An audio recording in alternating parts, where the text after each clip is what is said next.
जय हिंद साथियों, नमस्कार साथियों। आप कैसे हैं? ठीक है? आप ठीक है तो हम भी ठीक होंगे। साथियों, आज हम लोग क्लास 10 एनसीईआरटी अवतल दर्पण के द्वारा प्रतिबिंब बनना जब वस्तु मुख्य फोकस पर स्थित हो।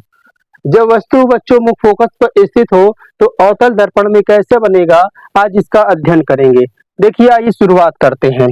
बच्चों, सबसे पहले हम क्या करते हैं, इसमें हमें एक अवतल दर्पण लेते हैं। अवतल दर्पण क्या होता है आप जानते हैं? अवतल दर्पण क्या होता है आप जानते हैं? जब हम किसी गोली दर्पण के उभरे हुए भाग में क्या करते हैं, पॉलिश कर देते हैं। उभरे हुए भाग में पॉलिश कर देते हैं और धसे हुए भाग को क्या करते हैं, परावर्तक बना देते हैं, चिकना बना देते हैं। धसे हुए भाग को क्या बना देते हैं, चिकना बना देते हैं। धसा हुआ भाग है बच्चों जो अंदर की ओर है, ठीक है, जो अंदर की ओर है, धसा हुआ भाग है, इसे चिकना बना देते हैं तो उसे हम क्या कहते हैं, अवतल दर्पण कहते हैं। ठीक है, अवतल दर्पण मतलब क्या होता है, वे गोली दर्पण जिसके उभरे हुए भाग में पॉलिश करके धसे हुए भाग को परिवर्तक बना देते हैं तो उसे हम क्या कहेंगे, अवतल दर्पण कहते हैं। ठीक बच्चों, देखिए सबसे पहले हम क्या लेंगे, हमने एक अवतल दर्पण लिया। बच्चों, अवतल दर्पण कहाँ से ले रहे हैं, एम से एम डैश तक ले लिए बच्चों। ठीक है, जिसके हमने क्या किया बच्चों, इसके ऊपरी भाग में, बाहरी भाग में हमने क्या कर दिया, कलाई कर दिया और पॉलिश कर दिया। ठीक है बच्चों, वस्तु कहाँ रखा है, वस्तु मुख्य फोकस पे रखा है बच्चों। वस्तु कहाँ रखा है, मुख्य फोकस पे रखा है। ठीक, तो वस्तु कहाँ बच्चों, फोकस में रखा है। वस्तु का नाम क्या है, ये वस्तु है बच्चों ए और बी। वस्तु क्या है बच्चों, ए और बी। वस्तु ए और बी है। ठीक बच्चों, वस्तु का नाम क्या है, ए बी है। ठीक, वस्तु ए से पहली किरण मुख्य अक्ष के समांतर कहाँ पड़ेगी बच्चों, दर्पण में पड़ेगी। पहली किरण मुख्य अक्ष के समांतर चलकर कहाँ पड़ेगी बच्चों, दर्पण में। ये पहली किरण है, मुख्य अक्ष के समांतर चल कहाँ पड़ रही है, दर्पण में। ठीक है, और परावर्तन के पश्चात फोकस से होकर ऐसे निकल जाएगी। ठीक, इसी प्रकार दूसरी प्रकाश की किरण वक्रता केंद्र से चलकर कहाँ पड़ेगी बच्चों, दर्पण में। ठीक है, और परावर्तन के पश्चात उसी माध्यम से वापस लौट जाएगी।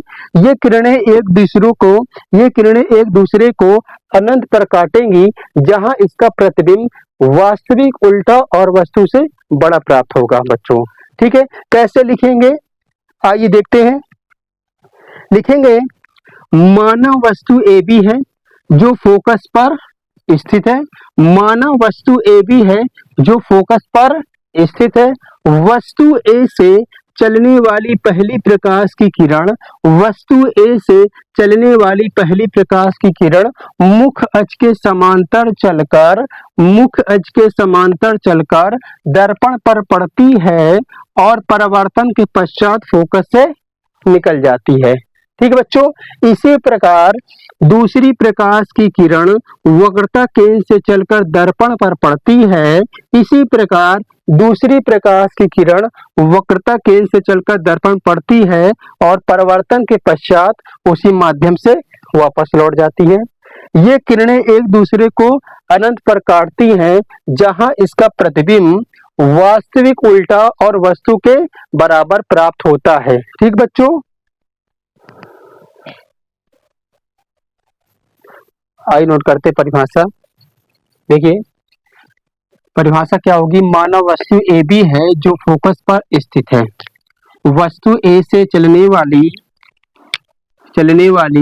पहली प्रकाश की किरण, वस्तु ए से चलने वाली पहली प्रकाश की किरण मुख्य अक्ष के समांतर चलकर दर्पण पर पड़ती है और परावर्तन के पश्चात फोकस से निकल जाती है।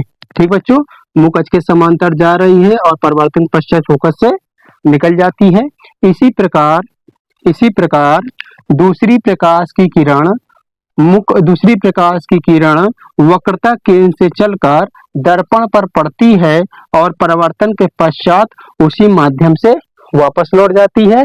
इसी प्रकार दूसरी प्रकाश की किरण वक्रता केंद्र से चलकर दर्पण पड़ती है और परावर्तन के पश्चात उसी माध्यम से वापस लौट जाती है।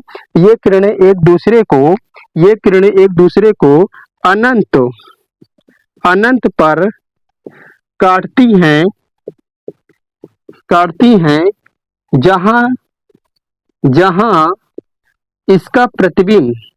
जहां इसका प्रतिबिंब प्रतिबिंब वास्तविक उल्टा वस्तु से बड़ा प्राप्त होता है। ठीक बच्चों, क्या प्राप्त होगा? वास्तविक उल्टा और वस्तु से बड़ा प्राप्त होता है। बच्चों, ये बहुत ही इंपॉर्टेंट क्वेश्चन है, कहीं ना कहीं पेपर में देखने के लिए मिल जाता है, या तो 1 नंबर या 2 नंबर या 6 नंबर के पेपर में जरूर आता है।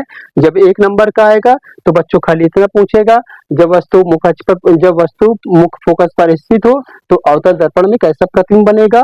कैसा बनेगा? वास्तविक, ठीक, उल्टा और वस्तु से बड़ा बनेगा। कैसा बनेगा? वास्तविक उल्टा और वस्तु से बड़ा प्राप्त होगा। ठीक है बच्चों, समझ में आया है? समझ में आया है? ठीक बच्चों, तो बस आज यहीं तक। जय हिंद साथियों।